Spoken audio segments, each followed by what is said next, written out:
Welcome to another episode of Stuff I Make with Grinding Villager Chris. This is another video in the Let's Build a Village series. Today we're going to be looking at these paper mache houses.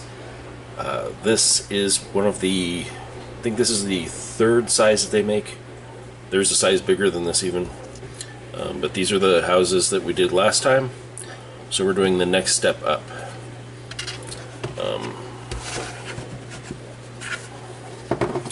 Okay, in the interest of time, some of the steps to building these houses are repetitive, so those have been put into their own videos to show you for those people that need a step-by-step on how to do things. Because some of the steps are fairly involved and just worthy of their own videos. So we're going to go ahead and skip on this video from here to here. Because I have 3 of these videos to do each of these. I've got 3 of these houses. Each of them will be their own video. So let's go ahead and get started. Okay, and we're back. So this is the step that we're at now. I've gone ahead and put the foam board on.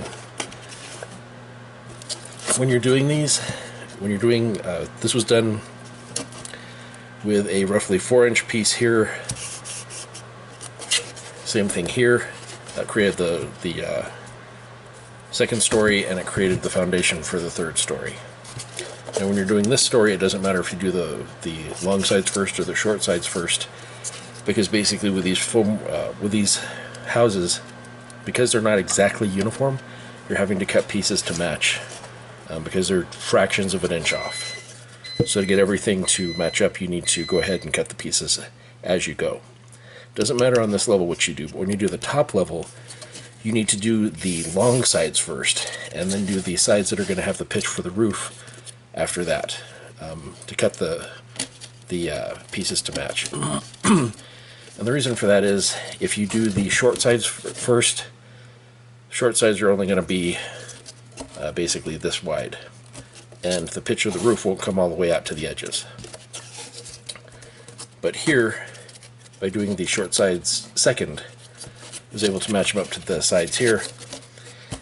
Now, one thing that I did screw up on this is that I was cutting pieces for the next project as well, and one of the scrap pieces was just a little less than 2 inches tall, and I accidentally grabbed that when I did this. It's not going to make a big deal, because it'll all be covered up when we get to the final stages. No one will notice it, and it'll actually make it pretty sturdy the way I'm going to fix it. But I wanted to show you what I got here. The next stage is going to be covering this in cardstock, and I'll be back in a minute. Okay guys, so just an update. I've gone ahead and gone ahead a couple of steps.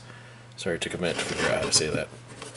I went ahead and put on some thin chipboard to help coat the outside of the foam board. The reason that I did this is just to make these a little sturdier, because these are going to a game store.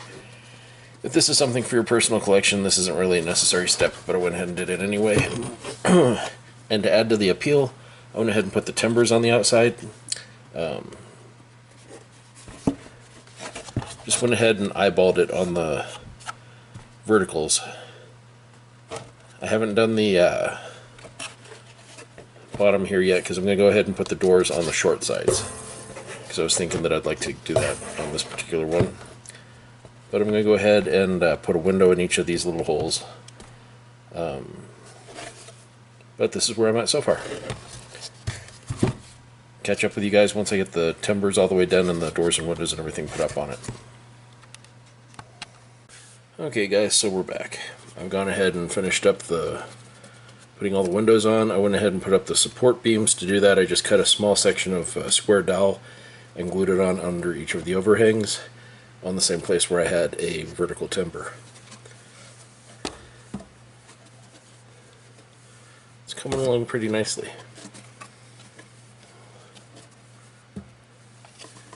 And this may seem like a bit of overkill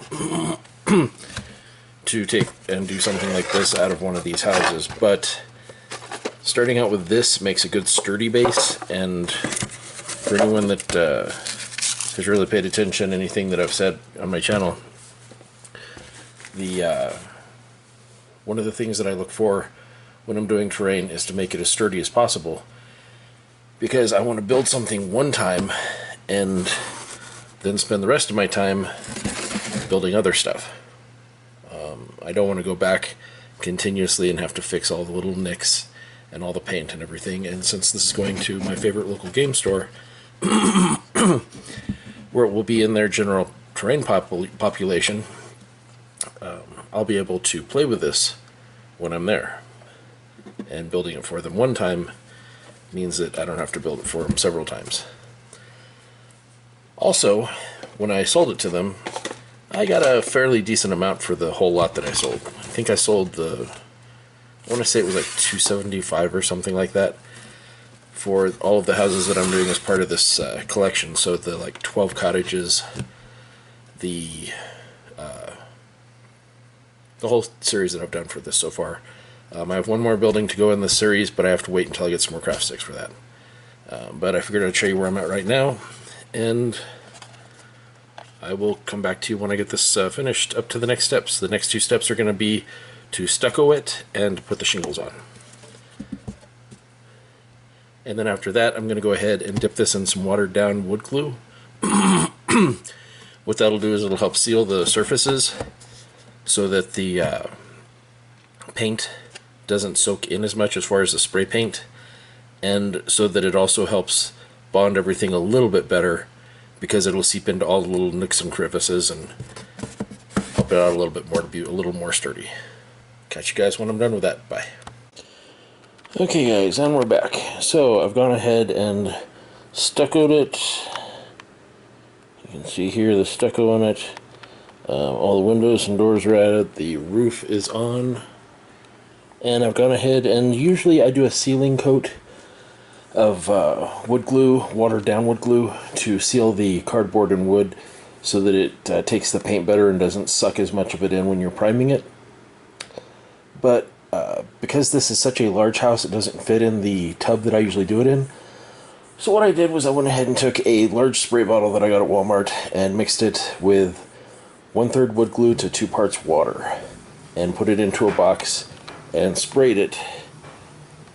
So right now it's I gave it a very heavy spray on all 4 sides, turned it upside down, sprayed it from the bottom so that I could make sure and get all of the undercuts and overhangs and everything else. But you also want to make sure that you get a lot onto the roof. It looks excessive at the moment, but this will all dry off and look just fine once we get to the painting step and get it all finished up. So the next step for this is going to be putting it on a base and flocking the base, and then after that we'll go ahead and prime the whole thing and get it all painted up. So I'm going to go ahead and skip the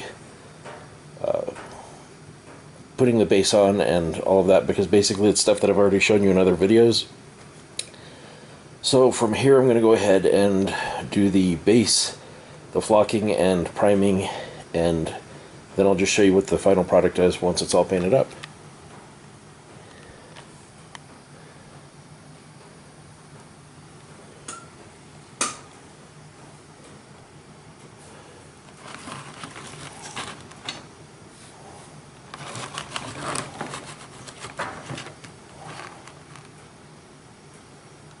I will catch up with you guys in a little bit. Bye. And we're back. So here we've got the final finished product. Pretty happy with how it came out.